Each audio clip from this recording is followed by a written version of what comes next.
have you written? I just recently published a book on Israel, while Israel is winning the battles but losing the war. It deals with the problem of the increase in anti-Semitism across the world. It deals with the poor promotion of Israel, the lack of presentation of the contributions of Israel to the world in particular, and to today's society. And it does deal with all the prejudices that are leveled and the false accusations leveled against Israel. And then, of course, it deals with the very partial attitude of the Western press concerning Israel.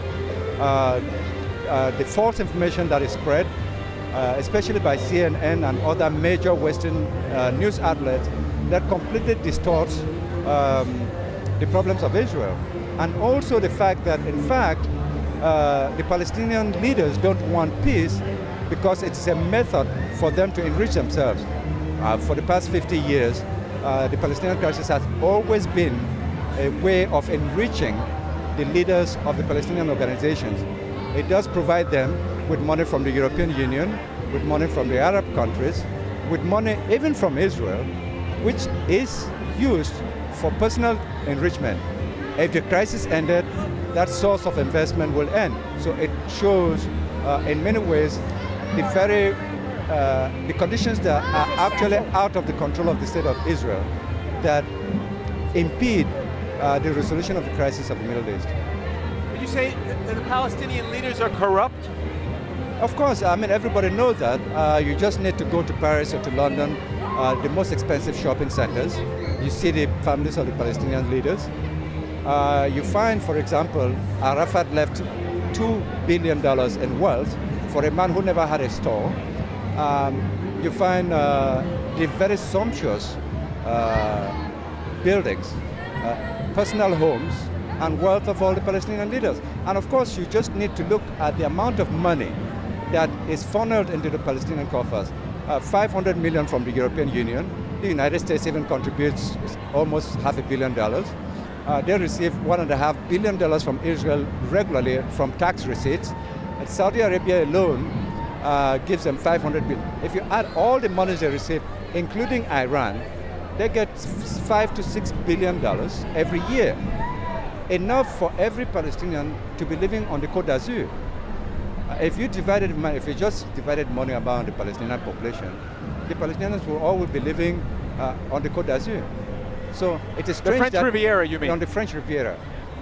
It is strange that you still have refugee camps in spite of these monies. But then, you see, the refugee camps are necessary as a recruitment tool. If the Palestinians don't stay there, the leaders wouldn't have the people to recruit as suicide bombers. So it is a deliberate policy by Palestinian leaders to keep the Palestinians in refugee camps, to keep them poor, so that they have a reservoir of militants to recruit. So the people, the Western press never tells us, never tells the world the fact that the refugee camps are a deliberate policy of the Palestinian organization. That the incitement that they put on Palestinian media? Yeah, of course. It's just not the incitement. The very fact that the people are poor and desperate. It's a policy for the leaders. And when you have these poor and desperate people, you have people in camps who are willing to give their lives so that their families are paid $25,000. And of course, the incitement is there. The incitement is not just in Palestine. The incitement is even promoted by by countries that are considered friends to the United States. Saudi Arabia is sponsoring schools in Britain, in Great Britain, with 5,000 students that teach anti-Semitism. That is with the knowledge of the British government. And the American government. And the American government knows that. I mean, the American taxpayer is subsidizing schools in Gaza that teach hatred for Jews, that teach anti-Semitism. Right, but if that's part of their theology, if that's what the Quran teaches, who are others to criticize it? No, the Quran doesn't teach that. I mean, the teaching of hatred is not a Quranic teaching. It's an abuse of the Quran. Wahhabism is not Islam. It's an interpretation of Islam that has taken hatred as its main principle. In fact, Saudi Arabia sponsors schools over 1,000 schools in Africa. You see the growth of Islamic fundamentalism in Africa directly goes to the madrasas that are being sponsored in Africa by Saudi Arabia.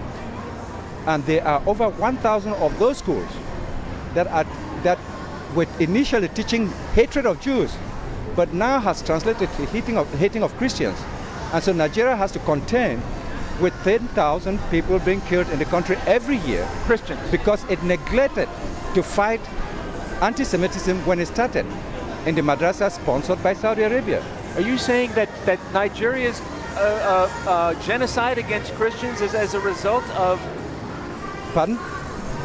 Let me get you in.